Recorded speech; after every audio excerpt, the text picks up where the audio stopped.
Isang basong gatas. Isang lihim na hindi dapat malaman.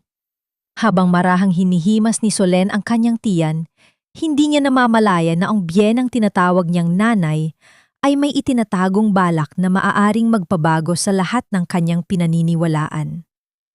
Sa marangyang Hacienda Arwego, ang pag-ibig ay may kasamang anino ng pagtataksil. Bakit tila may lihim na pilit itinatago ang isang ina laban sa sariling dugo at laman? At hanggang kailan mananatiling tahimik ang katotohanan sa ilalim ng mga bulaklak ng jasmine? Abangan ang simula ng isang bangungot na nababalot sa kinang ng ginto. Huwag mong panghinayangan ang bawat patak, Berting. Kung kailangan dagdagan ang dosis para tuluyan ng mawala sa katinuan ang babaeng yan, gawin mo. Mas madaling amuin ang isang baliw na asawa kaysa sa isang matalinong kaaway na pilit ninanakaw ang anak ko sa piling ko. Ang boses na iyon ni Doña Esmeralda ay parang malalamig na haplos ng yelo sa batok ni Solen. Nakatayo siya sa dilim ng pasilyo, bahagyang nakakubli sa likod ng malaking haligi ng Hacienda Arwego. Ang bawat salita ng kanyang biyenan ay tila mga punyal na humihiwa sa katahimikan ng gabi. Ang dating mapagkalinga at banal na tinig na lagi nagdarasal ng rosaryo ay naging isang malupit na hatol ng kamatayan. Sa mga sandaling iyon, hawak ni Solen ang isang maliit na sapatos ng sanggol na kulay puti. Kanina lamang ay masaya niyang binuburdahan ang mga inisyal ng kanilang magiging anak ni Rico. Ang bawat tusok ng karayom sa malambot na tela ay puno ng pag-asa. Bawat hibla ng sinulid ay habi ng pangarap ng isang ina.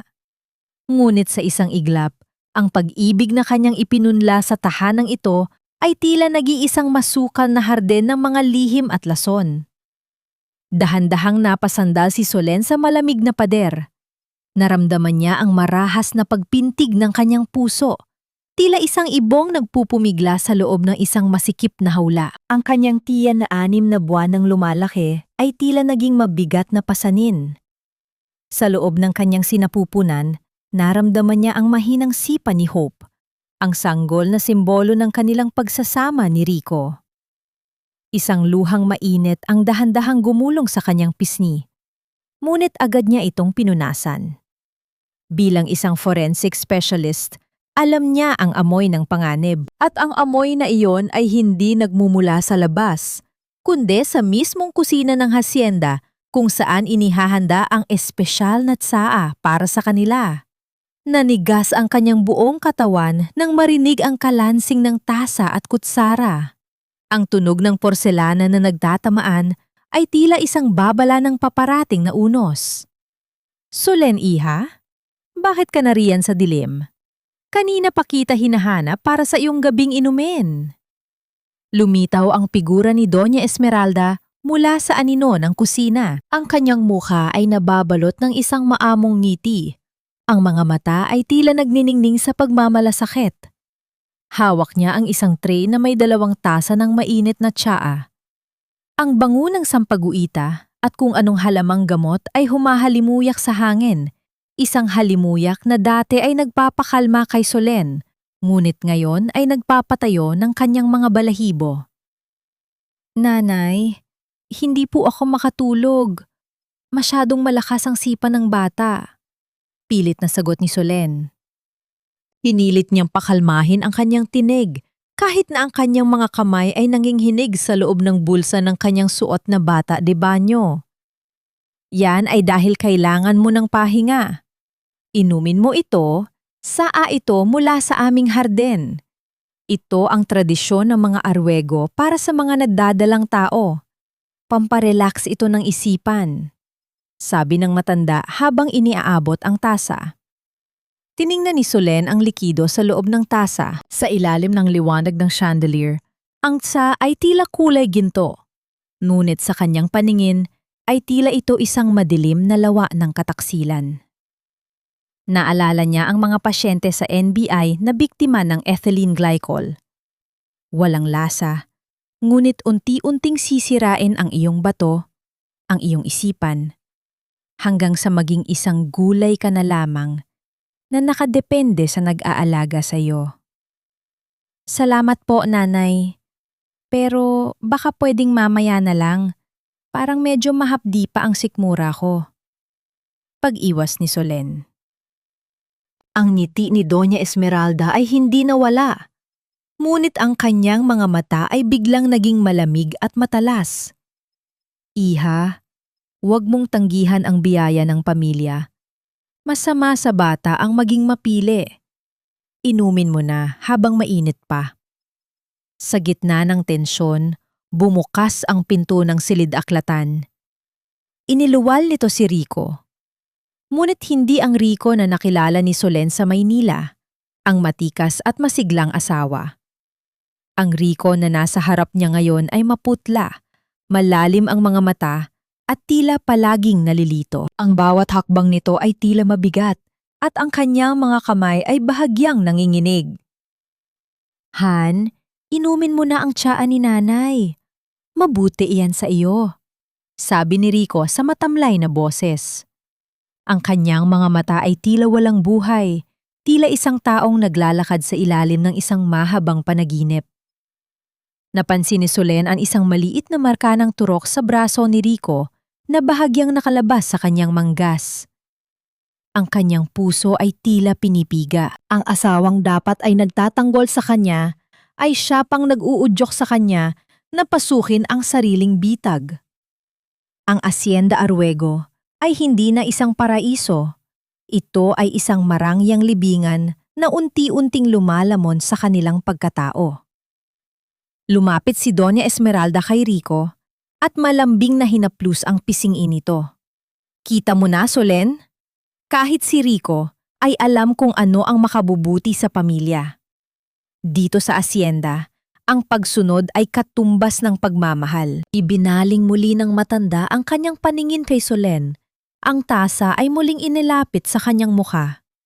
Sa puntong yon, naramdaman ni Solen ang isang matinding takot na hindi para sa kanyang sarili, kundi para sa buhay na nasa loob niya.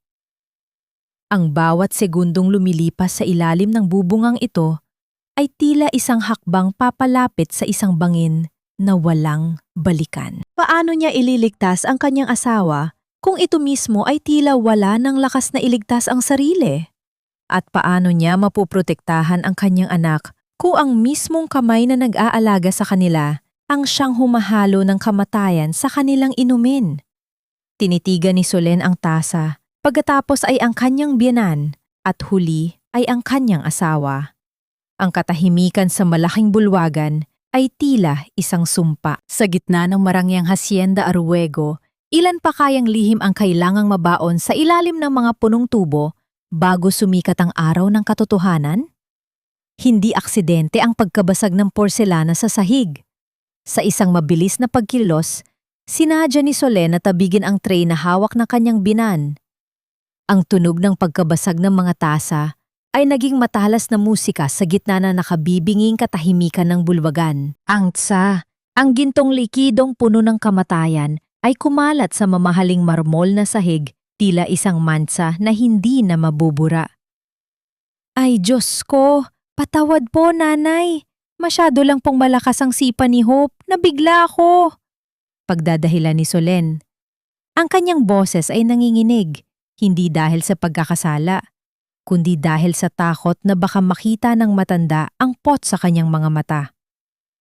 Nanatiling nakatayo si Doña Esmeralda, hindi natitinag. Tinitigan niya ang nabasag na porselana bago dahan-dahang ibinaling ang paningin kay Solen. Ang kanyang ngiti ay hindi nawala, ngunit ito ay tila isang maskara na lalong nagpapatindi sa kilabot na nararamdaman ng kanyang menugang. Sayang naman ang tsaahiya. Pinaghirapan ko pa na namang ihanda iyan para sa iyong kalusugan. Ang malambing na sagot ng matanda habang dahan-dahang hinahaplos ang kanyang mga daliring may suot na mamahaling diamante. Ngunit huwag kang mag-alala. Marami pa tayong tsaa sa kusina. Maari kitang ipagtimpla muli hanggang sa makuha mo ang tamang timpla ng iyong panlasa. Bago pa makasagot si Solen, isang mahina at hirap na pag-ungol ang narinig nila mula kay Rico. Biglang napakapit ang lalaki sa gilid ng mesa. Ang kanyang muka ay naging kasing putla ng pader. Ang kanyang mga mata ay tila naglalaro sa kawalan bago siya tuluyang bumagsak sa sahig. Ang tunog ng kanyang katawan na tumama sa marmol ay tila isang malakas na dagok sa puso ni Solen. Rico! Rico, ano nangyayari sa'yo? Sigaw ni Solen habang mabilis na lumalapit sa kanyang asawa. Sinubukan niyang suriin ang pulso nito. Ang kanyang kaalamang forensic ay agad na pumasok sa kanyang isipan. Ang mabilis na tibok ng puso, ang panunuyo ng labi, ang pang-inginig ng mga kamay. Ito ang mga senyales ng unti-unting pagbagsak ng katawan dahil sa chemical. Tawagan niyo ang ambulansya. Nanay, kailangang madala si Rico sa ospital sa Bacolod. Pagsusumamo ni Solen, ang kanyang mga luha ay nagsisimula ng pumatak sa pisngi ng asawa. Ngunit sa halip na tumawag ng tulong, nanatiling kalmado si Doña Esmeralda. Humakbang siya palapit at humawak sa balikat ni Solen. Ang kanyang kuko ay tila tumabaon sa balat ng huli. Huwag kang maging hysterical, Solen. Masama yan sa bata. At hindi na kailangan ng ambulansya. Narito na si Dr. Baltasar, ang ating doktor ng pamilya. Alam niya ang gagawin sa mga ganitong sumpong ni Rico. Lumabas mula sa anino ng silid-aklatan ang isang lalaking may katandaan na bitbit ang kanyang itim na bag. Si Dr. Baltasar ay may malamig na mukha at mga matang tila walang emosyon. Walang imik niyang sinuri si Rico, ngunit ang bawat kilos niya ay tila scripted, tila isang dula-dulaan na kanina pa pinagplanuhan. Huwag kayong mag-alala, Doña Esmeralda. Masyado lang pong napagod si Rico sa pag-aasikaso ng inyong kaarawan at marahil ay nadadamay siya sa tensyon ng kanyang asawa. Sabi ng doktor habang tinitingnan si Solen ng may halong panghuhusga. Tensyon? Nakikita niyo bang naghihingalo ang asawa ko? Galit na sigaw ni Solen. Doktor, alam ko ang mga sintomas na ito. Kailangan siyang isailalim sa blood test, sa toxicological screening. Huminto si Dr. Baltasar at dahan-dahang inayos ang kanyang salamin. Yan na nga po ang sinasabi ko, Mrs. Arguego. Ang inyong trabaho sa NBI, ang palaging pakikitungo sa mga bangkay at krimen, ay nagdulot sa inyo ng matinding paranoia. Normal lamang po yan sa mga buntis, ang tinatawag nating gestational psychosis. Nakakakita kayo ng lason kahit saan. Nakakakita kayo ng panganib kahit sa loob ng sarili ninyong tahanan. Parang binuhusan ng malamig na tubig si Solen. Tumingin siya kay Doña Esmeralda at nakita ang isang mapait na tagumpay sa mga mata nito. Ito ang kanilang plano, ang gamitin ang kanyang katalinuhan at propesyon laban sa kanya. Ang gawin siyang isang baliw sa harap ng batas at ng kanilang pamilya. Mabuti pa siguro, Solen, ay doon ka muna sa iyong silid. Magpahinga ka at hayaan mong ang mga eksperto ang mag-alaga sa asawa mo. Ang mariing utos ni Doña Esmeralda.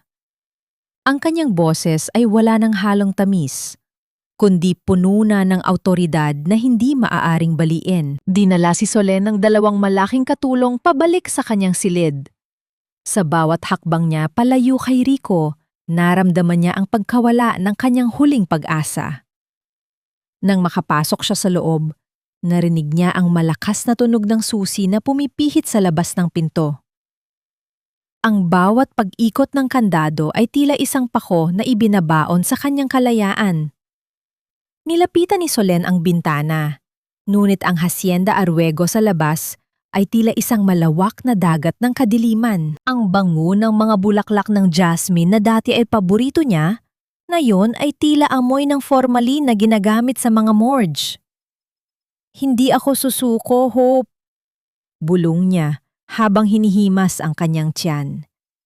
Ang bawat patak ng ulan sa salamin ng bintana ay tila mga luhang sumasabay sa kanyang panalangin. Hindi tayo papatayin ng bahay na ito. Ngunit sa kanyang isipan, isang tanong ang patuloy na bumabagabag. Paano siya lalaban kung ang bawat salitang lumalabas sa kanyang bibig ay ginagawang patunay ng kanyang pagkabaliw? At nasaan na ang asawa niyang si Rico, na tila tuluyan na ring naging bihag ng sarili nitong ina? Sa kabilang panig ng pinto, narinig ni Solen ang mahinang yabag ng mga paa ni Doña Esmeralda na dahan-dahang lumalayo, kasabay ng isang mahinang himig ng isang kundiman na tila isang kantang pampatulog para sa isang taong hindi na kailanman magigising. Baliw na ang asawa mo, Rico. Huwag mo nang hanapin ang babaeng yan. Mas mabuti pang mamatay siya kaysa mapahiya ang pangalan ng mga Arwego sa buong Bacolod. Ang tinig na iyon ni Doña Esmeralda ay gumapang sa ilalim ng pinto ng silid ni Solen, tila isang malamig na hanging nagdadala ng amoy ng kamatayan. Nakasandal si Solen sa kahoy na pinto. Ang kanyang pisngi ay nakadikit sa malamig na bahagi nito habang pilit niyang pinakikinggan ang usapan sa labas. Ang bawat salita ay tila isang sampal na nagpapamanhid sa kanyang pagkatao. Ang biyenan niya, ang babaeng dapat ay kanlungan niya, ay siya pang humuhukay ng sarili niyang libingan gamit ang mga kasinungalingan. Sa kabilang panig ng pinto, tanging ang mahinang pag-ubo ni Rico ang naging sagot. Ang bawat tunog ng ubo ng kanyang asawa ay tila isang lamat sa puso ni Solen. Gusto niyang sumigaw. Gusto niyang sipain ang pinto at yakapin ang asawa. Ngunit ang kanyang katawan ay tila naging isang estatwa ng pighati. Nang marinig niya ang papalayong yabag ng mga paa ni Doña Esmeralda, dahan-dahang napaupo si Solen sa sahig. Ang marangyang silid na ito ay naging isang hawla. Tiningnan niya ang kanyang mga kamay.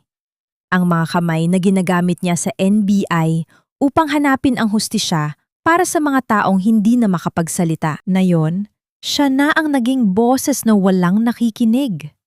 Isang forensic specialist na nakakulong sa isang krimeng hindi pa natatapos. Hanggang kailan tayo mananatili sa dilim, Hope? Bulong niya sa kanyang tiyan. Ang tanging sagot ay ang katahimikan ng gabi, maliban sa marahang paggalaw ng kurtina sa bintanang may rehas na ginto. Biglang narinig ni Solen ang isang mahinang kaluskos sa may maliit na pintuan na ginagamit ng mga katulong para sa paglilinis. Hindi ito ang tunog ng susi ni Doña Esmeralda. Ito ay mas mabagal, mas maingat. Ang mahinang tunog ng pinto na bumukas ay nagdala ng isang figurang balot ng itim na saplot, si Lola Basyang. Ang matandang tagapagsilbi na pipi at tila naging anino na lamang sa Hacienda Arwego.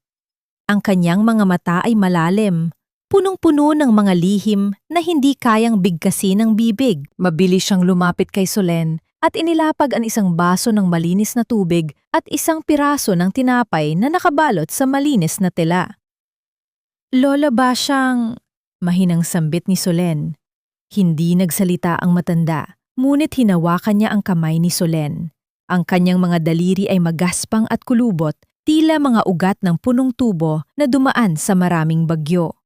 Sa haplos na iyon, naramdaman ni Solen ang isang uri ng pag-asa na hindi kayang ibigay ng anumang gamot. Isang pakikiramay na walang halong pag-uunwari. Dahan-dahang may inabot si Lola Basyang mula sa kanyang bulsa, isang maliit na kahoy na kahon na tila luma na at may mga ukit ng mga bulaklak. Ipinatong niya ito sa palad ni Solen at mariing tumingin sa kanyang mga mata. Itinuro ng matanda ang labas ng bintana, patungo sa malawak na taniman ng tubo na kumikislap sa ilalim ng liwanag ng buwan, bago siya mabilis na lumabas ng silid na tila isang panaginip. Nang buksan ni Solen ang kahon, tumambad sa kanya ang mga luntiang locket na naglalaman ng mga lit ng buhok. Ngunit ang mas ikinagulat niya ay ang mga lumang dokumento sa ilalim nito. Ang mga medical record ng ama ni Rico at ng kanyang kuya na namatay maraming taon na ang nakalilipas. Bilang isang eksperto, sapat na ang isang sulyap ni Solen para makita ang pattern. Ang parehong mga sintomas, ang parehong mabilis na pagkakasakit, at ang parehong pirma ng doktor na nag-alaga sa kanila, Dr. Baltazar. Nanginginig ang mga kamay ni Solen habang binabasa ang mga petsa. Hindi ito simpleng sumpa ng pamilya. Ito ay isang maingat at planadong pagpatay na nagaganap sa loob ng ilang dekada. At ngayon, si Rico ang susunod. Habang iniisip ang kanyang gagawin, napansin ni Solen ang isang bagay na bahagyang nakaumbok sa ilalim ng kanyang unan. Nang angatin na ito, nakita niya ang isang maliit na botelya ng gamot na may label na ang pangalan niya ang nakasulat. Isang gamot para sa malalang sakit sa isip. Ang kanyang puso ay tila tumigil sa pagtibok. Hindi lang siya gustong gawing baliw ni Doña Esmeralda. Inihahanda na ng matanda ang ebidensya para palabasin na si Solen ay nagkaroon ng mental breakdown at dahan-dahan niyang kinuha ang botelya at nakita ang isang maliit na papel na nakadikit sa ilalim nito. Isang sulat kamay na kilalang-kilala niya. Ang sulat ng kanyang binan. Para sa iyong katahimikan, Solen. Ang isang ina ay gagawin ang lahat para sa kanyang tahanan. Napatingin si Solen sa bintana. Ang katahimikan ng Hacienda Aruego ay tila naging isang malakas na sigaw sa kanyang pandinig. Siya ay nasa loob ng isang laro kung saan ang kalaban niya ang may hawak ng lahat ng baraha, ang doktor, ang batas, at maging ang kanyang asawa. Paano niya ilalabas ang katotohanan kung ang bawat hakbang niya ay nakabantay? At paano niya mapapatunayan ang kanyang katinuan kung ang buong mundo ay nakahandang maniwala sa isang banal na ina kaysa sa isang forensic specialist na nagmula sa labas?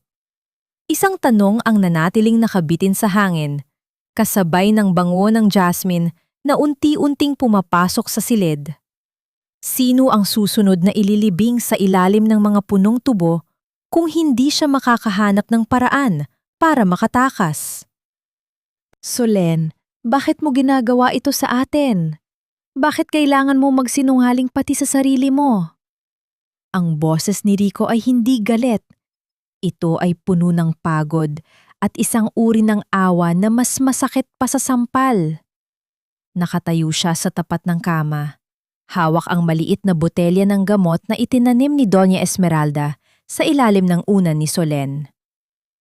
Ang kanyang mga kamay ay nanghinginig at sa ilalim ng malamig na liwanag ng buwan, ang kanyang mukha ay tila isang bungo na binalot lamang ng manipis na balat. Rico, makinig ka sa akin. Hindi sa akin ang gamot na yan.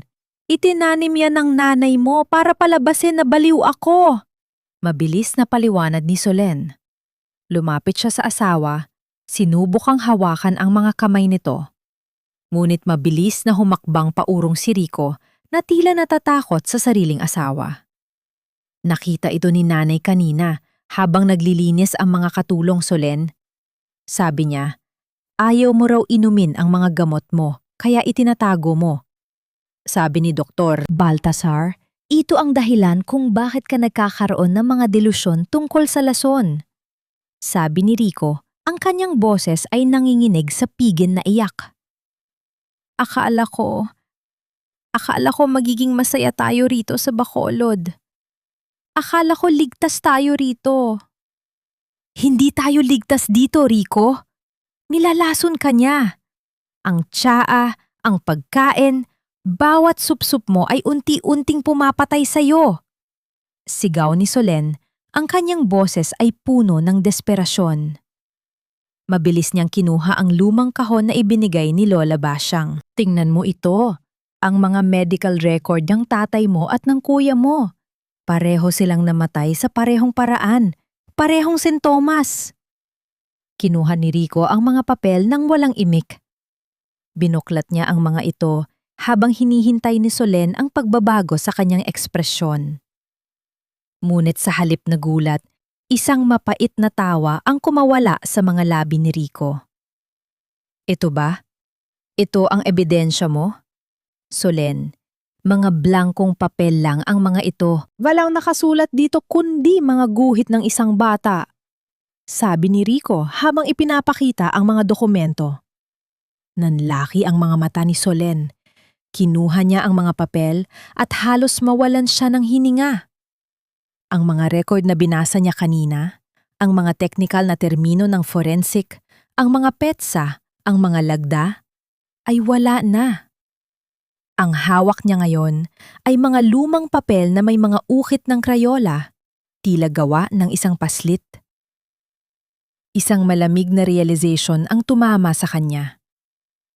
Pinalitan ito. Pinalitan ni Doña Esmeralda ang laman ng kahon bago pa niya ito maipakita kay Rico. Ang matanda ay palaging isang hakbang na nauuna sa kanya. Hindi ito maaari. Kanina lang, nabasa ko ang mga ito. Rico, maniwala ka sa akin. Forensic specialist ako. Hindi ako magkakamali. Pagsusumamo ni Solen, ang kanyang mga daliri ay humihigpit sa mga papel hanggang sa malukot ang mga ito. Yan na nga ang problema, Solen. Masyado kang nakatali sa trabaho mo, kaya pati ang pamilya ko, nakikita mo na bilang mga bangkay sa punerarya. Sa wakas ay sumabog na si Rico. Ang kanyang sigaw ay bumasag sa katahimikan ng gabi. Pagod na ako. Pagod na akong protektahan ka sa mga maling hinala mo. Sabi ni nanay, kailangan mong ilipat sa isang pasilidad sa Iloilo para matulungan ka ng mga eksperto. At sa tingin ko tama siya. Iloilo?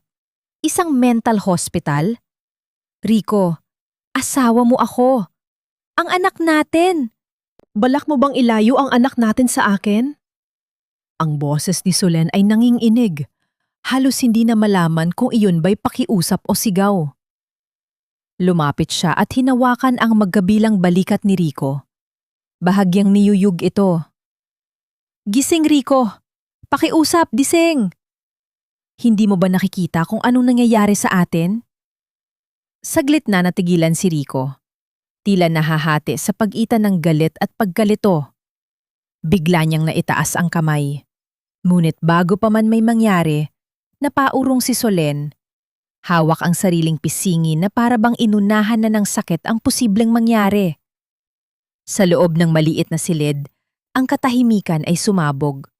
Mas malakas pa sa anumang tunog. Habang unti-unting nababasag ang pagitan nilang dalawa. Hindi ito malakas na sampal, ngunit ang bigat ng pagtataksil na dala nito ay naging sanhi upang mapaupo si Solen sa sahig. Katahimikan. Tanging ang mabigat na paghinga ni Rico at ang mahinang tunog ng ulan sa labas ang naririnig. Napahawak si Solen sa kanyang namamanhid na pisingi. Ang kanyang buhok ay tumabing sa kanyang muka. Ngunit sa likod nito, ang kanyang mga mata ay nananatiling nakadilat sa loob ng kanyang tiyan. Naramdaman niya ang isang marahas na sipa ni Hope. Tila isang babala na ang huling kuta ng kanilang kaligtasan ay tuluyan ng gumuho. Lumabas ka! Mahinang sabi ni Solen. Ang kanyang boses ay wala ng emosyon. Tila isang bangkay na nagsasalita mula sa ilalim ng lupa. Solen, I'm sorry. Hindi ko sinasadya. Sinubukan ni Rico na lumapit, ngunit itinaas ni Solen ang kanyang kamay upang patigilin siya. Lumabas ka bago ko makalimutan na mahal kita. Pag-uulit ni Solen. Dahan-dahang lumabas si Rico ng silid. Ang kanyang mga balikat ay nakalaylay sa bigat ng pagsisisi. Nang muling tumunog ang kandado sa labas ng pinto, nanatili nakaupo si Solen sa sahig. Ang kanyang mga mata ay nakatuon sa mga lukot na papel na may guhit ng Crayola. Ang kanyang asawa, ang tanging tao na dapat ay naniniwala sa kanya, ay naging sandata na rin ni Doña Esmeralda laban sa kanya. Ngayon, alam na ni Solen ang tunay na lakas ng kanyang kalaban. Hindi lang ito lason sa tsaa. Ito ay lason sa isipan, sa puso, at sa bawat hibla ng tiwala na binuo nila sa loob ng maraming taon. Dahan-dahang tumayo si Solen at lumapit sa salamin. Tiningnan niya ang kanyang refleksyon, ang mapupulang mata, ang gulugulong buhok, at ang bakas ng daliri sa kanyang pisngi. Mukha nga siyang baliw. At iyon ang pinakamapanganib na bahagi ng plano ni Doña Esmeralda. Kung gusto mo akong maging baliw, nanay, Ibibigay ko sa iyo ang hinahanap mo. Bulong ni Solen sa hangin. Ngunit sa gitna ng kanyang pighati, isang katanungan ang pumasok sa kanyang isipan. Paano nalaman ni Doña Esmeralda ang tungkol sa kahon ni Lola Basyang? Mayroon bang espiya sa loob ng mismong mga anino na pinagtataguan niya? Isang mahinang tunog ng pagbukas ng pinto sa kabilang dulo ng pasilyo ang narinig ni Solen. Hindi ito si Rico. Ito ay ang tunog ng mabibigat at determinadong hakbang na papalapit sa kanyang silid. Patay na ang tiwala mo sa akin, Rico. Pero hindi ko hahayaang mamatay ang anak natin dahil sa bulag mong pagmamahal sa isang demonyo. Ang bulong na iyon ni Solen ay tila isang panata sa gitna ng kadiliman ng kanyang silid. Nakatayo siya sa tapat ng bintana. Ang kanyang mga daliri ay mahigpit na nakahawak sa rehas na bakal. Ang pisingi niyang sinampal ni Rico ay hindi na mahapdi. Ngunit ang lamig na iniwan nito sa kanyang puso ay mas matindi pa sa anumang bagyo.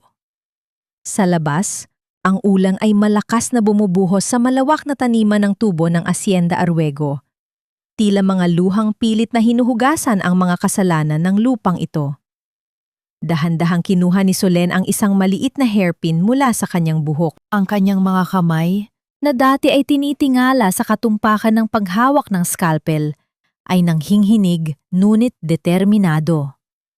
Sa tulong ng mahinang liwanag mula sa kidlat, sinubukan niyang kalikutin ang kandado ng pinto ng mga katulong, ang maliit na lagusan na naiwang hindi maayos na nakasara ni Lola Basyang. Sa bawat pagpihit ng bakal, naramdaman ni Solen ang bigat ng kanyang tiyan. Ang bawat sipa ni Hope ay tila nagbibigay sa kanya ng lakas na huwag sumuko. Nang marinig niya ang mahinang tunog ng pang-angat ng trangka, mabilis na lumabas si Solen. Hindi siya gumamit ng tsinelas upang hindi makalika ng ingay sa sahig na gawa sa nara. Tinahak niya ang madilim na pasilyo, umiiwas sa mga anino ng mga naglalakihang portrait ng mga ninuno ng mga Aruego na tila ba nakamasid sa bawat hakbang niya. Ang bango ng sampagwita at jasmine ay lalong tumitindi. Tila ba sinusuffocate siya ng bango ng kamatayan. Lumabas siya sa likurang bahagi ng mansyon at tinakbo ang distansya patungo sa sementeryo ng pamilya. Ang putik ay kumakapit sa kanyang mga paa. Ang ulan ay nanalasa sa kanyang manipis na bata de banyo, ngunit wala siyang pakialam. Kailangan niyang makita ang katotohanan. Pagdating sa Aruego Mausoleum, tumambad sa kanya ang mararanyang puntod na gawa sa puting marmol. Sa gitna ng malakas na ulan, binasa ni Solen ang mga pangalan. Don Severino Aruego, ang ama ni Rico. Gabriel Aruego, ang kuya ni Rico. Lumuhod si Solen sa harap ng mga puntod. Ang kanyang mga kamay ay dahan-dahang hinahaplos ang mga nakaukit na letra.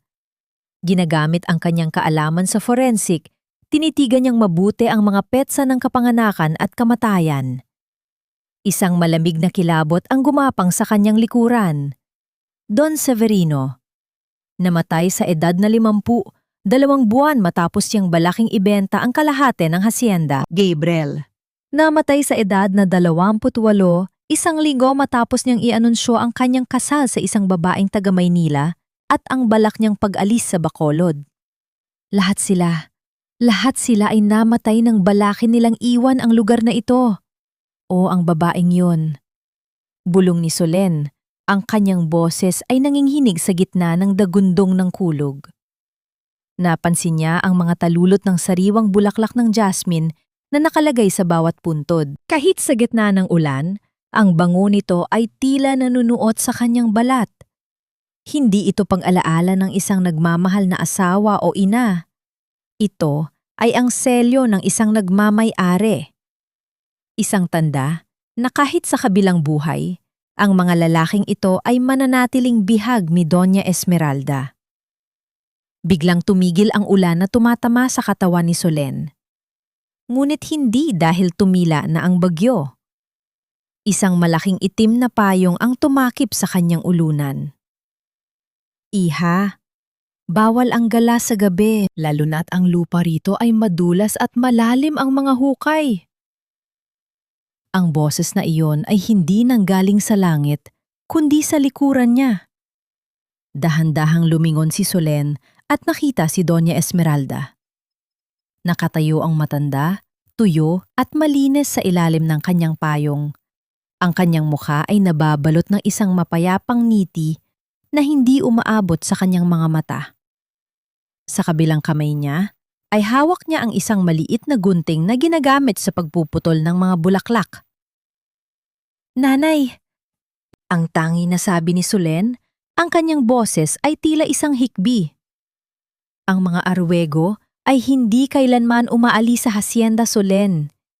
Dito sila isinisilang, dito sila naghahari, at dito sila nagiging bahagi ng lupa. Sabi ni Doña Esmeralda habang dahan-dahang lumalapit. Ang bawat hakbang niya sa putikan ay tila walang tunog. Tila isang espiritong naglalakad sa ibabaw ng tubig. Maging si Rico, maging ang anak mo. Lahat kayo ay pag-aari ng Hacienda Aruego at ang sinumang magtangkang magnakaw sa kanila mula sa akin ay kailangang magpahinga ng matagal. Itinaas ni Doña Esmeralda ang kanyang kamay at dahan-dahang hinaplos ang basang buhok ni Solen. Ang haplos na iyon ay tila isang sawa na pumupulupot sa leeg ng biktima nito. Umuwi na tayo, Hia. Baka lamigin ang apo ko. Sayang naman kung hindi siya makakaabot sa kanyang pagsilang dahil lamang sa katigasan ng ulo ng kanyang ina. Sa likod ni Doña Esmeralda, lumitaw ang dalawang malaking katulong na lalaki. Ang kanilang mga mukha ay tila mga anino sa dilim. Naramdaman ni Solen ang muling pagpintig ng takot, ngunit sa pagkakataong ito, may kasama na itong determinasyon. Nang pilitin siyang patayuin at hilahin pabalik sa mansyon, lumingon si Solen sa mga puntod ng ama at kuya ni Rico. Sa isang iglap ng kidlat, nakita niya ang isang bagay na kumislap sa putikan sa gilid ng puntod ni Gabriel. Isang maliit na susi na may luma at kalawanging disenyo. Mabilis itong dinampot ni Solen at itinago sa loob ng kanyang palad bago pa siya makita ng mga katulong. Habang naglalakad pabalik sa mansyon, isang tanong ang patuloy na bumubulong sa isipan ni Solen. Ano ang bubuksan ng susing ito? At bakit ito nasa puntod ng lalaking pinakaunang nagtangkang tumakas mula sa pagmamahal ng kanyang ina? Ang Hacienda Aruego ay hindi lang isang tahanan. Ito ay isang buhay na organismo na kumakain ng mga pangarap.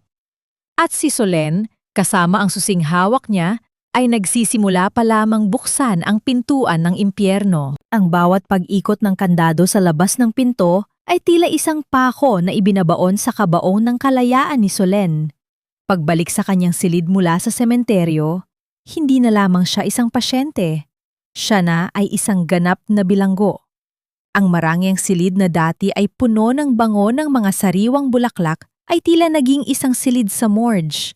Malamig, tahimik, at amoy ng unti-unting pagkabulok ng pag-asa. Nakatayo si Solen sa gitna ng silid, basa pa rin ang kanyang buhok mula sa ulan. Ngunit, ang kanyang mga kamay ay mahigpit na nakakubli sa loob ng bulsa ng kanyang bata de banyo. Naroon pa rin ang susing nakuha niya sa puntod ni Gabriel. Ang lamig ng bakal nito ay tila nagbibigay sa kanya ng isang uri ng kuryente. Isang paalala na mayroon pa siyang laban. Huwag kang matakot, Hope. Bulong niya habang dahan-dahang hinihimas ang kanyang tiyan. Ang sipa ng bata ay mahina na. Tila ba nadaramdam din ito ang panghihina ng kanyang ina? Hindi tayo mananatili rito. Ililigtas natin ang daddy mo. Lumapit si Solen sa bintana at tiningnan ang malawak na harden sa ibaba. Bilang isang forensic specialist, ang kanyang isipan ay hindi tumitigil sa pag-aanalisa. Alam niya ang chemical na ginagamit ni Doña Esmeralda, ang ethylene glycol. Ito ay isang matalinong lason dahil mahirap itong matukoy sa simula, ngunit unti-unti nitong sinisira ang mga bato at ang sistema ng nerbiyos.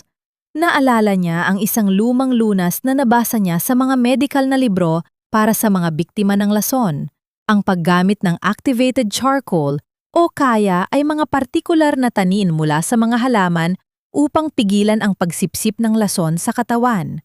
Tiningnan ni Solen ang paligid ng kanyang silid. Mayroong isang maliit na fireplace sa sulok na ginagamit tuwing malalamig ang gabi sa Bacolod.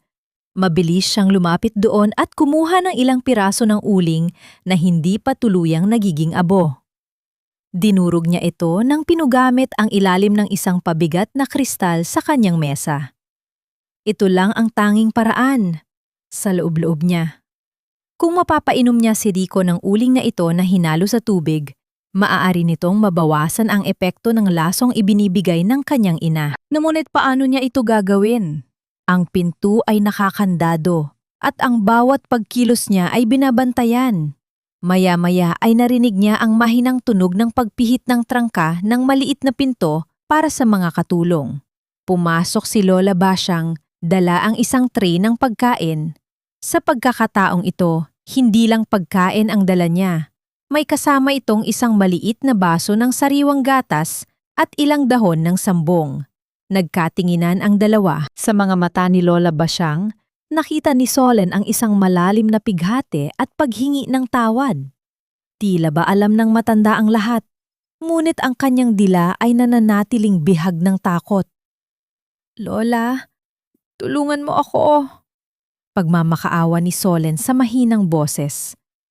Mabilis niyang kinuha ang dinurog na uling at ipinakita ito sa matanda. Kailangang mainom ito ni Rico. Malapit na siyang mamatay, Lola. Tulad ni Don Severino. Tulad ni Gabriel. Nang marinig ang pangalan ni Gabriel, nanginginig ang mga kamay ni Lola Basyang. Tumanggo siya ng dahan-dahan, kinuha ang pulbos ng uling at inilagay ito sa loob ng isang maliit na supot na nakatago sa kanyang saya. Bago lumabas, itinuro niya ang ilalim ng tray. Naroon ang isang maliit na susi para sa mga posas na ginagamit sa asyenda para sa mga matitigas ang ulo. Pagkalipas ng isang oras, bumukas ang pangunahing pinto ng silid. Iniluwal nito si Rico na inaalalayan ng dalawang katulong. Ang kanyang mga mata ay tila nakapikit na. Ang kanyang paghinga ay mababaw at mabilis. Iniwan nila si Rico sa kama sa tabi ni Solen. Rico, Hon, gising! Paghikbi ni Solen habang niyayakap ang asawa. Ang katawan ni Rico ay tila apoy sa init, ngunit ang kanyang mga kamay ay kasing lamig ng yelo. Solen, ang sakit ng ulo ko. Hindi ko na kayang idilat ang mga mata ko. Mahinang ungol ni Rico. Ang bawat salita niya ay tila isang pakikibaka. Mabilis na kinuha ni Solen ang baso ng tubig na hinaluan niya ng lunas na inihanda niya kanina. Makinig ka sa akin, Rico. Alam kong galit ka. Alam kong akala mo ay baliw ako. Pero pakiusap, uminom ka nito. Gawin mo ito para sa akin, para sa anak natin. Tumingin si Rico kay Solen, isang tingin na puno ng kalituhan at natitirang pag-ibig. Kahit sa gitna ng kanyang delirium, ang boses ni Solen ang tanging angkla niya sa mundo. Dahan-dahan niyang ininom ang madilim na likido, bawat lagok ay tila isang panalangin mula kay Solen. Ngunit pagkatapos ng ilang sandali, ang katawan ni Rico ay biglang nanigas. Ang kanyang mga mata ay lalong lumuwa at isang nakakapangilabot na tunog ng paghabol sa hininga ang lumabas mula sa kanyang lalamunan. Nagsimula siyang manginig ng marahas sa bisig ni Solen. Rico? Rico, anong nangyayari? Sigaw ni Solen, ang kanyang puso ay tila sasabog sa takot. Huwag kang bibitiw. Rico! Biglang bumukas ng malakas ang pinto at pumasok si Doña Esmeralda, kasunod si Dr. Baltazar. Ang mukha ng matanda ay nababalot ng isang pekeng sindak. Diyos ko! Solen, ano ipinainom mo sa asawa mo? Tila hysterical na sigaw ng matanda habang itinuturo ang basong may bahid pa ng itim na uling. Doktor, tingnan niyo! Sinubukan niyang lasunin ang sarili niyang asawa. Lumapit si Dr. Baltazar at sinuri si Rico na ngayon ay tuluyan ng nawalan ng malay sa bisig ni Solen. Tumingin ang doktor kay Solen. Mabigat ang kanyang ekspresyon. Lumalala na ang kanyang pagkalito. Sinubukan niyang tulungan si Rico sa paraang hindi angkop sa kalagayan nito. Kailangan muna nating ilayo si Rico upang masiguro ang kanyang kaligtasan. Dahan-dahang lumapit ang mga katulong at maingat na hinawakan si Solen, inilalayo siya kay Rico. Hindi! Hindi ninyo naiintindihan!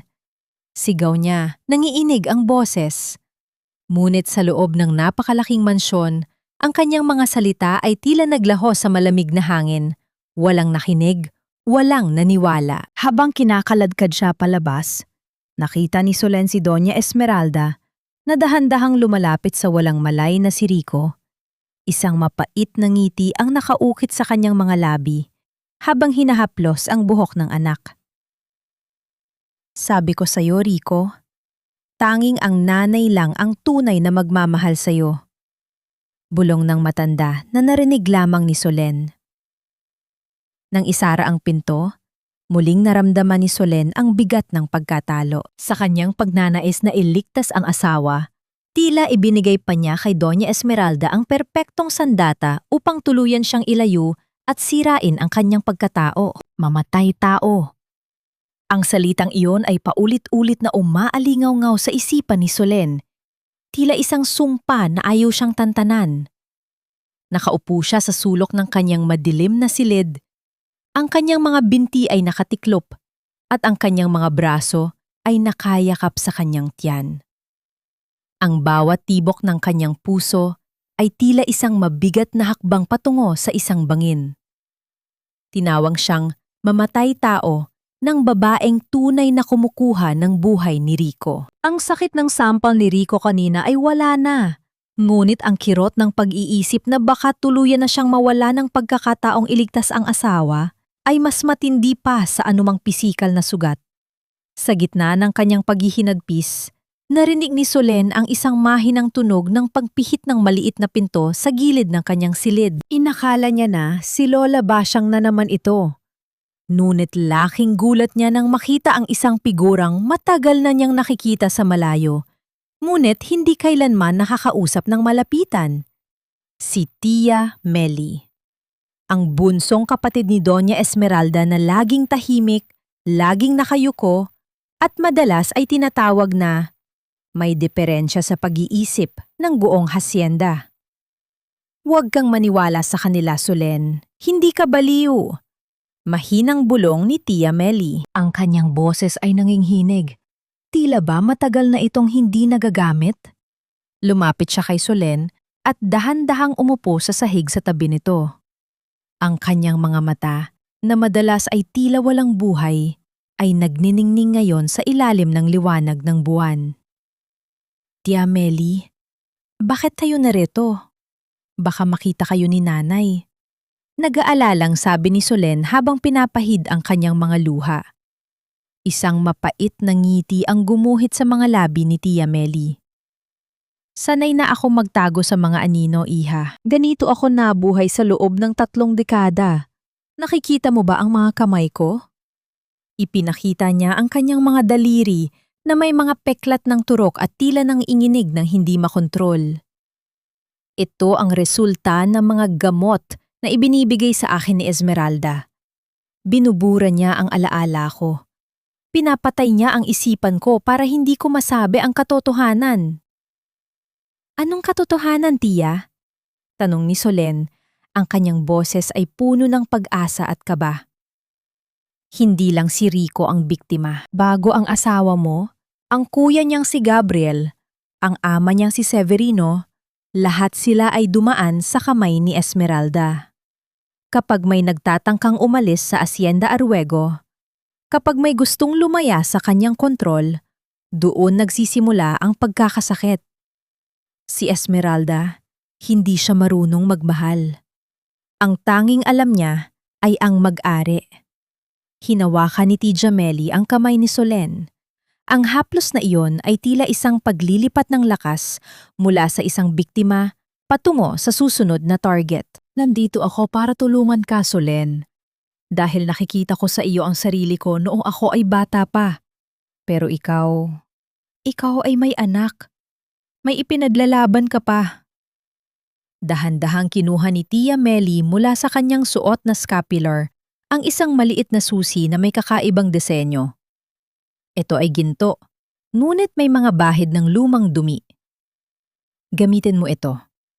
Sa dulo ng pasilyo, sa likod ng malaking painting ng mahal na birhen sa itaas na palapag, mayroong isang sikretong pinto. Doon nakatago ang lahat ng trophy ni Esmeralda. Doon mo malalaman kung gaano kalalim ang kanyang kasamaan. Paano kayo, Tia? Kapag nalaman niyang tinulungan niyo ako, wala na silang magagawa sa akin, Solen.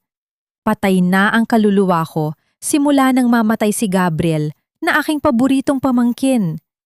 Sapat na sa akin na makita kang makalabas dito ng buhay kasama ang anak mo, sabi ni Tia Melly habang dahan-dahang tumatayo. Bago siya lumabas, gumawa siya ng senyas ng pananahimik at mabilis na naglaho sa mga anino ng mansyon. Nang maiwan si Solen, naramdaman niya ang isang bagong uri ng determinasyon. Gamit ang susing ibinigay ni Tia Melly at ang susing nakuha niya sa puntod ni Gabriel, alam niyang ito na ang kanyang huling pagkakataon. Hinintay niyang maging tahimik ang buong mansyon nang ang tanging maririnig na lamang ay ang malakas na huni ng mga kuliglig sa labas at ang mahinang pag-ulan. Dahan-dahang lumabas si Solen. Umiwas siya sa mga gwardiya na nagbabantay sa hagdanan sa pamamagitan ng pagdaan sa lumang balkonahe. Ang bawat hakbang niya ay maingat. Ang kanyang himinga ay pinipigilan niya hanggat maaari. Narating niya ang painting ng mahal na birhen, isang imahe ng kabanalan na tila ba naging saksi sa lahat ng krimen sa bahay na ito. Hinanap ni Solen ang maliit na puwang sa gilid ng frame at nang mahanap niya ito, dahan-dahan niyang inilagay ang gintong susi. Ang tunog ng pagpihit ng mekanismo sa loob ng pader ay tila isang malakas na dagundong sa kanyang pandinig. Kahit na sa katotohanan ay mahina lamang ito. Bumukas ang pader, iniluwal ang isang madilim at makitid na silid. Pagpasok ni Solen, agad siyang sinalubong ng amoy ng alikabok, jasmine, at isang uri ng chemical na pamilyar sa kanya. Kinuha niya ang kanyang maliit na flashlight. Ang liwanag nito ay tumama sa mga estante na nakapaligid sa silid. Nanlaki ang mga mata ni Solen at muntik na siyang mapasigaw. Sa bawat estante, may mga garapon ng salamin. Sa loob ng bawat garapon ay may mga lit ng buhok na nakatali ng laso. Bawat isa ay may label na pangalan at petsa. Severino Arguello, Gabriel Arguello, at ang pinakahuli, isang garapon na wala pang laman, ngunit may nakasulat na pangalan. Rico Arguello. Hindi ito simpleng krimen.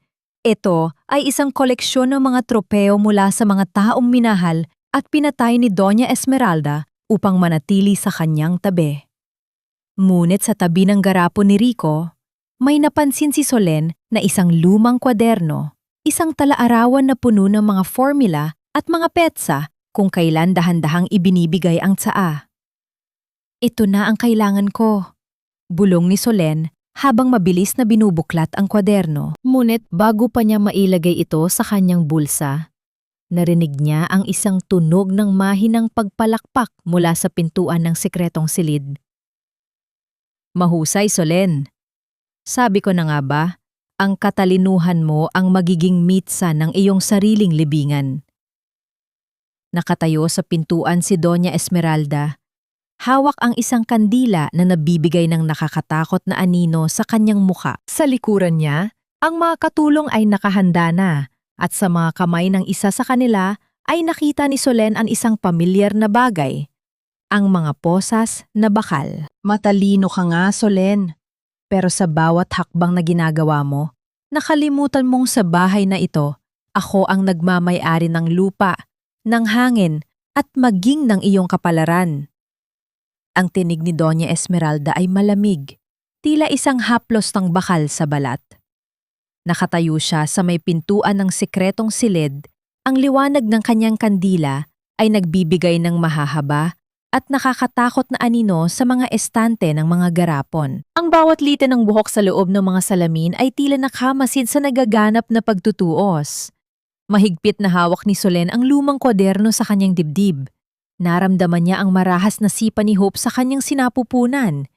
Isang paalala na hindi na lang sarili niya ang kanyang ipinaglalaban. Ang takot na kanina ay lumulunod sa kanya ay dahan-dahang napalitan ng isang mainit at nag-aalab na determinasyon. Bakit, nanay? Bakit kailangang pumatay para lang manatili silang sa iyo? Tanong ni Solen. Ang kanyang boses ay hindi na nanginginig. Hindi ito pagmamahal. Ito ay kamandag. Tumawa ng mahina ang matanda. Isang tunog na walang bahid ng saya.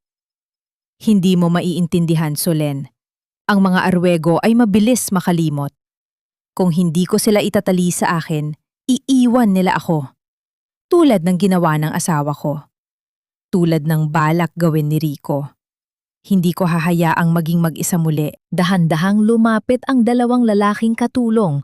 Ang mga posas na bakal ay kumakalansing sa kanilang mga kamay. Ngunit bago pa sila makalapit, isang kakaibang ngiti ang gumuhit sa mga labi ni Solen. Isang ngiting hindi inaasahan ni Doña Esmeralda. Sige, pusasan niyo ako. Hamon ni Solen habang dahan-dahang itinatago ang kwaderno sa likod ng isang malaking garapon ng formalin sa madilim na sulok ng estante. Pero tandaan mo, nanay, ang NBI ay naghahanap na sa akin. Ang huling report na ipinadala ko bago tayo pumunta rito ay tungkol sa kakaibang chemical na binili nyo sa Maynila. Akala nyo ba ay basta-basta na lang akong papasok sa lungga ng leon nang walang proteksyon? Isang kasinungalingan, isang sugal. Ngunit nakita ni Solen ang panandaliang pag-aalinlangan sa mga mata ng matanda. Bilang isang forensic specialist, alam ni Solen kung paano basahin ang micro-expressions ng isang tao. Ang takot sa batas, ang tanging bagay na mas matimbang sa obsesyon ni Doña Esmeralda. Sinungaling? Sigaw ni Esmeralda, ngunit ang kanyang boses ay bahagyang pumiyok. Dr. Baltasar, dalhin niyo na siya. Turukan niyo siya ng pampakalma. Sabihin niyo sa lahat na lalong lumala ang kanyang pagkabaliw. Sa gitna ng kaguluhan, habang hinahawakan si Solen ng mga katulong, mabilis niyang nakuha ang isang maliit na vial ng chemical mula sa estante at ibinuhos ito sa kanyang sariling damit bago pa siya tuluyang maposasan. Ang amoy ng matapang na chemical ay agad na kumalat sa silid. Ano iyon? Tanong ni Esmeralda habang lumalayo ng bahagya. Ito ang amoy ng iyong katapusan. Bulong ni Solen habang kinakaladkad siya palabas. Ibinulid si Solen pabalik sa kanyang silid. Ngunit sa pagkakataong ito, ang kanyang aura ay nagbago. Nang muling tumunong ang kandado, hindi na siya naupo sa sulok para umiyak. Dahan-dahan siyang lumapit sa salamin at tiningnan ang kanyang refleksyon. May mga pasa na ang kanyang mga braso at ang kanyang mukha ay maputla. Ngunit ang kanyang mga mata ay nagniningning sa talino ng isang ina na nakahandang pumatay para sa kanyang anak. Dahan-dahan niyang hinimas ang kanyang tiyan at nagsimulang humuni ng isang malambing na kundiman, ang kantang laging kinakanta ni Rico sa kanya noong sila ay nasa Maynala pa. Matulog ka na, Hope. Ang nanay ay narito na, bulong niya. Sa bawat nota ng kanyang himig, tila ba nagbubuo siya ng isang plano sa loob ng kanyang isipan? Alam ni Solen na hindi siya makakatakas sa pamamagitan ng dahas. Kailangan niyang gamitin ang tanging bagay na meron siya, ang pagmamahal ni Rico na nakabaon sa ilalim ng lason. At kailangan niyang gawin ang pinakamahirap na sakripisyo, ang magkunwaring sumusuko na siya. Kinaumagahan, pumasok si Doña Esmeralda sa silid, dala ang isang baso ng gatas. Inasahan ng matanda ang isang galit na Solen, ngunit ang tumambad sa kanya ay isang babaeng nakaupo sa sahig, nakatitig sa kawalan at tila ba tuluyan nangang nawala sa katinuan. Nanay, gusto ko nang uminom ng tsaa. Mahinang sabi ni Solen. Ang kanyang boses ay walang emosyon. Lumiwanag ang mukha ni Doña Esmeralda. Ganyan nga, iha. Ang pagsunod ay simula ng iyong paggaling. Inabot ni Solen ang baso ng gatas, ngunit bago niya ito maiom, napansin niya ang isang bagay sa labas ng bintana. Ang mga tao sa hasyenda ay nagsisimulang mag-ayos para sa isang malaking handaan. Ang piyesta ng San Roque, ang patron ng mga may sakit. Isang mapait na plano ang nabuo sa isipan ni Solen. Kung hindi niya mailalabas ang katotohanan sa loob ng mansyon, gagawin niya ito sa harap ng buong bayan. Ngunit may isang problema. Nakita niya sa mga mata ni Doña Esmeralda na mayroon pa itong huling sorpresang inihahanda para sa kanya sa gabi ng piyesta. Salamat po, nanay, sabi ni Solen bago uminom. Ngunit lihim niyang itinapon ang gatas sa loob ng kanyang makapal na kumot nang hindi napapansin ng matanda. Nang lumabas si Esmeralda, naiiwan si Solen na may isang tanong na gumugulo sa kanyang isipan. Nasaan na si Rico? At bakit tila may naririnig siyang tunog ng pag-iyak ng isang lalaki mula sa kabilang pader? Isang tunog na tila nagmumula sa isang taong humihingi ng tawad sa bawat hininga. Patawarin mo ako, Solen. Patawarin mo ako dahil wala akong lakas na iligtas ka sa sarili kong ina. Ang boses ni Rico ay tila isang multong nagmumula sa kabilang panig ng pader. Nakasandal si Solen sa malamig na semento. Ang kanyang tenga ay nakadikit sa bahaging pinanggagalingan ng tinig. Nararamdaman niya ang bawat hikbi ni Rico, bawat hirap na paghinga, na tila ba may nakadagan na malaking bato sa dibdib nito. Ang dingding na naghihiwalay sa kanila ay hindi lamang gawa sa bato at semento. Ito ay gawa sa mga taon ng pananahimik at takot na itinanim ni Doña Esmeralda. Sa kabilang silid, nakahiga si Rico sa kama. Ang kanyang katawan ay tila unti-unting tinutunaw ng lason. Sa kanyang gunita, bumabalik ang imahe noong nakaraang buwan. Ang gabi kung kailan nahuli niya ang kanyang ina sa kusina, may hawak na maliit na botelya at ibinubuhos ang nilalaman nito sa tsaa ni Solen. Noon pa man, alam na ni Rico ang katotohanan. Ngunit nang tangkain niyang magsalita, hinawakan ni Doña Esmeralda ang kanyang muka nang may nakapangilabot na lambing. Isang salita mo lang sa kanya, Rico. At sisiguraduhin kong hindi na sisikatan ng araw ang asawa mo at ang batang nasa sinapupunan niya. Mas pipiliin mo bang mabuhay siyang baliw sa paningin ng iba o mamatay siyang kasama ang anak mo? Ang banta ng kanyang ina ang naging tanikala na gumapos kay Rico. Pinili niyang maging sunod-sunuran. Pinili niyang magkunwaring naniniwala sa mga kasinungalingan ni Dr. Baltazar. Lahat para lamang manatiling humihinga si Solen. Ngunit ang bawat segundong lumilipas ay tila isang lason na mas matindi pa sa chemical. Ang lason ng sarili niyang pangtataksil sa babaeng pinakamamahal niya. Rico, makinig ka sa akin. Mahinang bulong ni Solen sa pader. Ang kanyang boses ay puno ng pag-asa. Alam kong hindi mo ito ginusto. Huwag mong sisihin ang sarili mo. Magtiwala ka sa akin, may paraan pa. Narinig ni Solen ang mahinang tunog ng pagpihit ng pinto sa silid ni Rico. Agad siyang lumayo sa pader at nagkunwaring nakatulala sa bintana. Ang pinto ng kanyang sariling silid ay bumukas din at pumasok si Doña Esmeralda, inaalalayan ang isang nanghihinang Rico. Tingnan mo ang asawa mo, Rico. Maugong na sabi ng matanda. Tingnan mo kung paano siya nilalamon ang kanyang sariling isipan. Wala na ang Solen na minahal mo. Tanging ang baliw na babaeng ito na lamang ang natira. Tumingin si Rico kay Solen. Ang kanilang mga mata ay nagtagpo sa gitna ng silid. Nakita ni Rico ang gulugulong buhok ni Solen at ang kanyang mga matang tila walang buhay. Ngunit sa ilalim ng pagkukunyari ni Solen, may isang mensaheng ipinaparating ang kanyang mga mata. Isang mensahe na tanging si Rico lamang ang makakaunawa. Dahan-dahang lumapit si Rico kahit na pinipigilan siya ni Doña Esmeralda. Hinawakan niya ang kamay ni Solen. Ang lamig ng kamay ni Rico ay nagpadama kay Solen ng matinding pighati.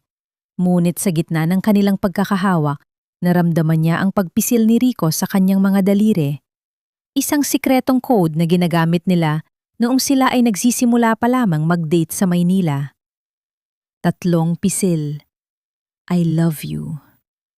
Isang mabilis na pagkilos ang ginawa ni Rico. Habang nakatalikod si Doña Esmeralda upang ayusin ang mga gamot sa mesa, dahan-dahang isiningit ni Rico ang isang maliit, lukot na papel sa loob ng palad ni Solen.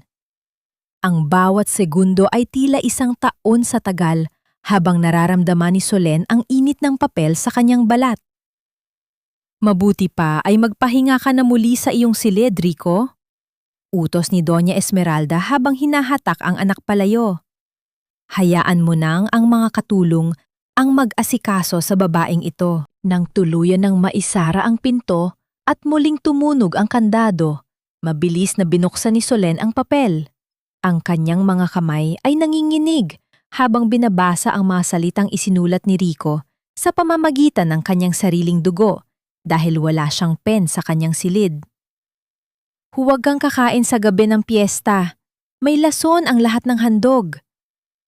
Mahal na mahal ko kayo ni Hope. Patawarin mo ako, Solen. Maghanda ka. Sa oras ng prosesyon, tatakas tayo. Napahikbi si Solen habang niyayakap ang maliit na papel sa kanyang dibdib. Ang asawa niya ay hindi sumuko. Ang asawa niya ay lumalaban din sa sarili nitong paraan. Ngunit ang katuwaan ni Solen ay panandalian lamang. Narinig niya ang boses ni Doña Esmeralda mula sa labas ng pasilyo, kausap si Dr. Baltasar. Siguraduhin mong sa gabi ng piyesta. Wala nang Solen na makakasalita pa. Hindi sapat na baliw siya, Doktor. Kailangan natin tapusin ang lahat bago pa makarating ang mga bisita mula sa Maynila. Ang prosesyon ng San Roque ang magiging huling lakad niya. Nanigas ang buong katawan ni Solen. Ang planong pagtakas nila ni Rico ay tila nabahiran na ng dugo bago pa man ito magsimula. Hindi lamang pagkakulong ang balak ni Doña Esmeralda. Ang gabi ng piyesta ay nakaplano na bilang gabi ng kanilang kamatayan. Tumingin si Solen sa bintana, sa malawak na taniman ng tubo na tila mga aninong nag-aabang sa dilim. Bukas ang piyesta. Bukas ang huling yugto ng kanilang laban. At sa gitna ng panganib, isang katanungan ang pilit na sumusulpot sa kanyang isipan. Sino ang unang bibigay? Ang lason sa katawan ni Rico? O ang talino ni Solen laban sa kasamaan ng kanyang biyenan? Isang mahinang tunog ng kampana mula sa simbahan sa malayo ang narinig. Tila ba? Isang babala nga ang oras ay mabilis na nauubos. Suotin mo itong puting bestida, Solen. Para kang isang anghel na ihahandog sa dambana. Sa gabing ito, sa harap ng patron ng San Roque, mawawala na ang lahat ng iyong sakit at kalituhan. Ang tinig ni Doña Esmeralda ay kasing tamis ng asukal sa bakolod, ngunit para kay Solen, ito ay lasang apdo. Pinagmamasdan niya ang kanyang biyenan sa salamin habang dahan-dahan nitong sinusuklay ang kanyang buhok. Ang puting bestida na ipinasuot sa kanya ay tila isang telang pamburol. Sa labas ng bintana, naririnig na ang masayang tugtugin ng banda at ang hiyawan ng mga tao para sa piyesta. Ngunit sa loob ng silid na ito, tanging ang amoy ng kamatayan ang nananaig. Salamat po, Nanay. Mahinang sagot ni Solen. Ipinako niya ang kanyang paningin sa kawalan, pinananatili ang kanyang papel bilang isang babaeng nawala na sa katinuan. Ngunit sa ilalim ng kanyang suot, mahigpit na nakatago ang maliit na kit na binuo niya mula sa mga natirang gamit ni Lola Basyang at ang susing ginto ni Tia Meli. Ang Hacienda Arguego ay puno ng mga bisita, mga politiko, mga negosyante at ang mga elitista ng Negros. Lahat sila ay narito para sa tanyag na handaan ni Doña Esmeralda. Ngunit lingid sa kanilang kaalaman, ang bawat tawa at tagay ng alak ay nababalutan ng isang madilim na lihim. Inalalayan si Solen pababa sa malaking hagdanan. Ang lahat ng mata ay nakatuon sa kanya. Nakita niya ang mga bulungan, ang mga tinging puno ng awa at panghuhusga. Para sa kanila, siya ang matalinong babae mula sa Maynila na nasiraan ng bait dahil sa pagbubuntis. Nakita niya si Rico sa dulo ng bulwagan, nakaupo sa isang wheelchair, tila isang anino ng dati niyang sarili. Ang kanilang mga mata ay nagtagpo at sa isang sandali, naramdaman ni Solen ang hapdi ng kanilang sitwasyon. Ang lalaking pinakasala niya para sa proteksyon ay ngayon ay kapwa niya bilanggo. Mga kaibigan, pag-anunsyo ni Doña Esmeralda, itinaas ang kanyang baso ng mamahaling alak. Sa gabing ito, hihingi tayo ng milagro para sa aking menuga at sa aking anak. Uminom tayo para sa kalusugan at para sa katotohanan. Isang malakas na palakpakan ang pumuno sa bulwagan. Inabutan ng isang katulong si Solen ng isang baso ng pulang alak. Ang alak na alam niyang may kakaibang lasa. Parang may itinatagong lihim na hindi niya maipaliwanag. Tumingin siya kay Rico. Sa kabila ng katahimikan nito, napansin niyang bahagyang tumango ang kanyang asawa. Tila may ipinahihiwatig habang maingat na may kinakapa sa ilalim ng kumot ng kanyang wheelchair. Inumin mo na, Solen. Para sa bata. Bulong ni Esmeralda sa kanyang tenga. Mahigpit ang pagkakahawak sa kanyang braso. Dahan-dahang itinaas ni Solen ang baso. Ramdam ang bigat ng sandali. Parang bawat segundo ay may kasamang tanong na wala pang sagot. Ang amoy ng alak ay matapang. Ngunit nang inhibabaw ang isang pamilyar na chemical na amoy na tanging ang isang forensic expert lamang ang makakatukoy. Habang papalapit ang baso sa kanyang mga labi, biglang namatay ang lahat ng ilaw sa mansyon. Isang malakas na pagsabog ng tunog mula sa labas. Ang mga paputok para sa prosesyon, ang naging hudyat ng kaguluhan. Sa gitna ng dilim, naramdaman ni Solen ang isang kamay na humahablot sa kanyang braso. At hila siya patungo sa anino. Hindi ito ang kamay ni Doña Esmeralda. Ito ay mas magaspang at mas malakas. Ngayon na, Solen! Takbo! Ang paos na boses ni Rico ang narinig niya. Ngunit bago pa sila makahakbang palayo, isang maliit na liwanag mula sa isang flashlight ang tumama sa kanila. Nakatayo sa kanilang harap si Dr. Baltazar. Hawak ang isang hiringgilya na may lamang malinaw na likido. Sa likuran nito, ang anino ni Doña Esmeralda ay tila isang higanteng halimaw na handang lumamon. Akala niyo ba ay ganoon kadali ang takasan ang katarungan ng mga Arwego? Ang malamig na tinig ng matanda ang bumasag sa plano nila. Biglang narinig ang malakas na kalampag ng pinto ng mansyon na tila ba may puwersang pilit na pumapasok. Hindi ito ang mga bisita. Ito ay ang tunog ng mabibigat na bota at ang sigaw ng mga taong hindi inaasahan ni Doña Esmeralda sa gabing ito. Na-bi-i! Walang gagalaw! Naniga si Doña Esmeralda. Ang baso ng alak sa kanyang kamay ay nabitawan. Lumika ng tunog ng pagkabasag na tila isang huling hudyat ng pagkatalo. Ngunit sa gitna ng gulo, mabilis na itinulak ni Dr. Baltazar ang hiringgilya patungo sa braso ni Rico. Rico! Sigaw ni Solen. Itinaya ang sariling katawan upang harangin ang doktor. Naramdaman ni Solen ang matulis na dulo ng karayom na tumama sa kanyang balat. Ngunit bago pa maibaon ang likido, isang putok ang umalingaw-ngaw sa loob ng bulwagan. Hindi ito mula sa paputok sa labas. Ito ay mula sa loob. Dahan-dahang napatingin si Solen sa kanyang paanan. Isang mansa ng dugo ang nagsisimulang kumalat sa puting bestida na suot niya. Ngunit hindi ito galing sa kanya. Tumingin siya kay Rico na ngayon ay hawak ang isang lumang baril na kinakalawang. Ang mga kamay ay nanginginig, ngunit ang mga mata ay puno ng puot at pagmamahal. Tapos na ito, nanay. Ang huling salitang lumabas sa bibig ni Rico bago siya muling nawalan ng malay at bumagsak mula sa kanyang wheelchair. Nabalot ng ingay ang mansyon.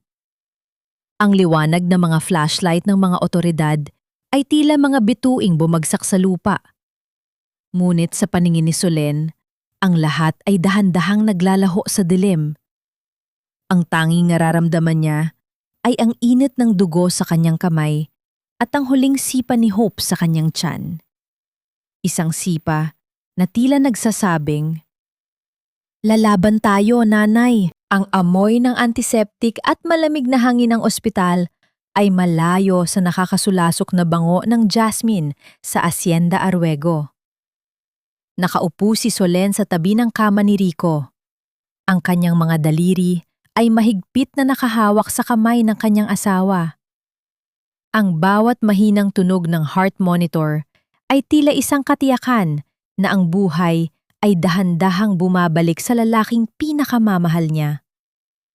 Tapos na ang gabi ng lagim. Ang mga anino ng nakaraan ay dahan-dahan natutunaw sa ilalim ng maliwanag na sikat ng araw na pumapasok sa bintana ng silid. Dahan-dahang idinilat ni Rico ang kanyang mga mata. Ang kalituhan na dati ay laging naroon ay napalitan na ng isang malinaw at payapang tingin. Nang makita niya si Solen, isang mahinang ngiti ang gumuhit sa kanyang maputlang mga labi. "Solen, nakatakas na ba tayo?" Mahinang tanong ni Rico. Ang kanyang boses ay paos pa rin mula sa epekto ng lason. "Wala na tayo sa Hacienda, Hon. Ligtas na tayo. Wala na si nanay para saktan pa tayo." Sagot ni Solen habang dahan-dahang hinahaplos ang noo ni Rico. Ang mga luha ng kagalakan ay dahan-dahang pumatak sa kanyang mga pisngi. "Salamat, Rico. Salamat dahil hindi mo kami pinabayaan." Hinawakan ni Rico ang tiya ni Solen. Naramdaman niya ang mahinang galaw ng kanilang anak. "Para sa inyo, gagawin ko ang lahat. Patawarin mo ako, Solen, kung naging mahina ako sa simula. Ang pagmamahal ko kay nanay, akala ko ay tapat. Pero isa pala itong tanikala na pumatay sa aking pagkatao." "Huwag mo nang isipin yon, Rico. Ang mahalaga ay ang bukas," sabi ni Solen. Ngunit sa gitna ng kanilang pag-uusap, isang matinding sakit ang muling naramdaman ni Solen sa kanyang puson. Ang kanyang paghinga ay bumilis at ang kanyang mga kamay ay napakapit ng mahigpit sa gilid ng kama. Ang oras na kinatatakutan at pinakahihintay niya ay dumating na. "Rico, ang bata. Lalabas na siya." Bulong ni Solen sa gitna ng paghingal. Mabilis sa tumawag ng nurse si Rico. Ang silid na dati ay tahimik ay napuno ng mabilis na pagkilos ng mga medikal na eksperto. Inilipat si Solen sa delivery room. Ang kanyang bawat sigaw ng sakit ay tila isang paglilinis sa lahat ng pighating dinanas niya sa loob ng Hacienda Arwego. Ang bawat pag-ire ay isang pakikibaka laban sa kamatayan na muntik ng kumitil sa kanila. Sa labas, nakaupo si Rico sa kanyang wheelchair kasama si Tia Melly. Ang matanda ay nakasuot na ng malinis na damit. Ang kanyang mga mata ay puno ng pag-asa na matagal na niyang hindi nararamdaman. Ang balita tungkol kay Doña Esmeralda ay kumalat na sa buong Negros. Ang matanda ay nasa ilalim na ng kustodiya ng mga otoridad, hindi sa kulungan, kundi sa isang pasilidad para sa mga may malalang sakit sa isip dahil sa tuluyang pagguho ng kanyang katinuan matapos mahuli. Pagkalipas ng ilang oras, isang matinis at malakas na iyak ng sanggol ang bumasag sa katahimikan ng pasilyo. Ang tunog nga iyon ay tila isang himig ng tagumpay. Isang nurse ang lumabas, bit-bit ang isang sanggol na nakabalot sa kulay rosas na kumot. "Isang malusog na batang babae, sir," nakangiting sabi ng nurse. Nang pumasok si Rico sa loob, nakita niya si Solen na nakasandal sa unan, pagod, ngunit may pinakamagandang ngiti sa kanyang mga labi. Ipinatong ng nurse ang sanggol sa dibdib ni Solen. Ang maliit na kamay ng bata ay dahan-dahang humawak sa daliri ni Solen, isang ugnayan na hindi kayang sirain ng anumang lason. "Hope. Ang pangalan niya ay Hope," bulong ni Solen. "Dahil sa gitna ng dilim, siya ang naging liwanag natin." Hinalikan ni Rico ang noo ni Solen at ang maliit na ulo ng kanilang anak. Sa sandaling iyon, ang Hacienda Arwego ay naging isang malayo at malabong alaala na lamang. Ang marangyang mansyon na iyon ay hindi na magiging piitan ng kanilang pamilya. Gamit ang mga ebidensyang nakuha ni Solen, ang hacienda ay isa sa ilalim sa isang pundasyon para sa mga biktima ng Bauhan Jaya din, isang paraan upang gawing kabutihan ang dating pugad ng kasamaan. Tapos na ang pagtatago, Solen, sabi ni Rico. Mula ngayon, ang pamilyang ito ay mabubuhay sa katotohanan. Tumingin si Solen sa bintana. Ang langit ay asul at ang sikat ng araw ay tila yumayakap sa kanila. Ang forensic specialist na dating naghahanap ng katarungan sa mga patay ay sa wakas ay nakahanap ng buhay at kapayapaan sa kanyang sariling pamilya. Ang pag-ibig na muntik ng maging lason ay naging gamot na naghilom sa kanilang mga sugat. Ang Hacienda Arwego ay mananatili sa kasaysayan, hindi bilang simbolo ng kapangyarihan ng mga Arwego, kundi bilang patunay ng katapangan ng isang ina na tumangging maging biktima. At sa bawat pangngiti ni Hope, alam ni Solen na ang katarungan ay hindi lamang tungkol sa pagpaparusa sa mga may sala, kundi tungkol sa pagpapanatili ng pag-asa para sa susunod na henerasyon.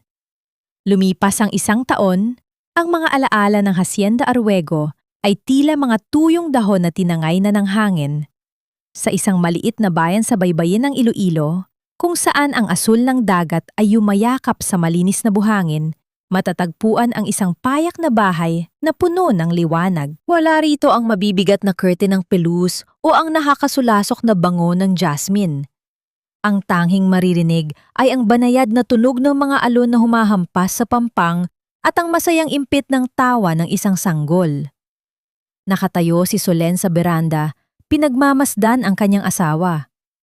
Si Rico ay hindi na ang maputla at nanghihinang lalaki na nakita niya sa Bacolod.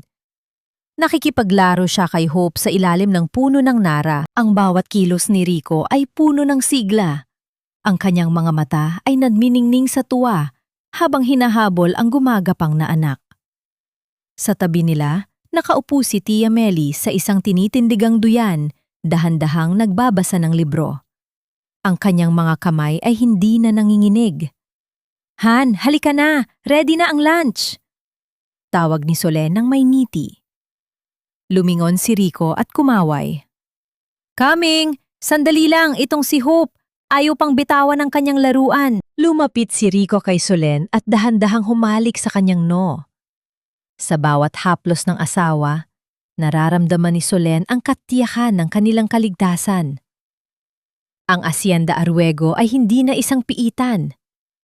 Sa ilalim ng pamamahala ng NBI at ng itinatag na Hope and Solen Foundation, ang mansyong iyon ay naging isang kanlungan para sa mga kababaihan at batang biktima ng karahasan.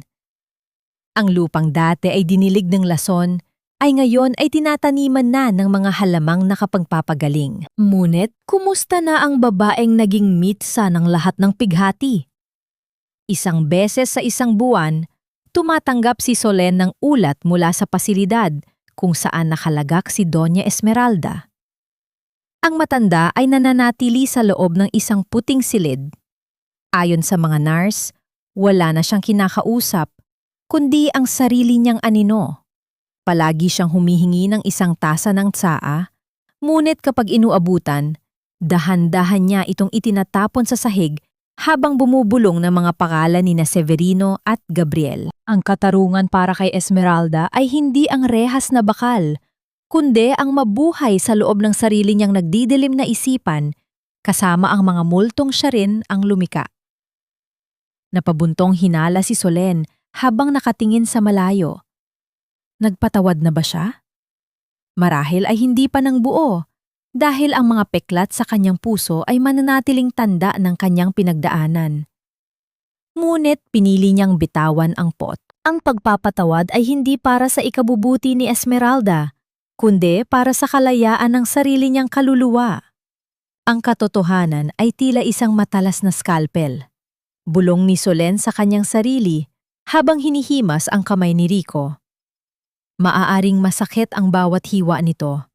Ngunit ito lamang ang tanging paraan upang alisin ang bulok at hayaang tumubo ang bagong balat. Natagpuan na nila ang kapayapaan na dati ay parang isang panaginip lamang. Hindi na sila natatakot sa dilim dahil alam nilang ang tunay na liwanag ay nanggagaling sa loob ng kanilang tahanan. Ang bawat sulyap ni Rico, ang bawat yakap ni Hope, at ang bawat salitang binibigkas ni Tia Melly ay mga gamot na unti-unting nagpahilom sa kanilang mga sugat. Sa huling pagkakataon, lumingon si Solen sa malawak na karagatan. Ang buhay ay tila isang dagat. Minsan ay maalon at mapanganib, ngunit hanggat mayroong pag-ibig na nakatali sa katotohanan, palaging mayroong baybayin na naghihintay para sa mga pusong nagnanais na makauwi. Ang kwento ng Misty Sugarcane ay hindi nagtatapos sa dugo at lason, kundi sa isang matamis na simula ng isang pamilyang binuo mula sa abo ng trahedya patungo sa rurok ng pag-asa.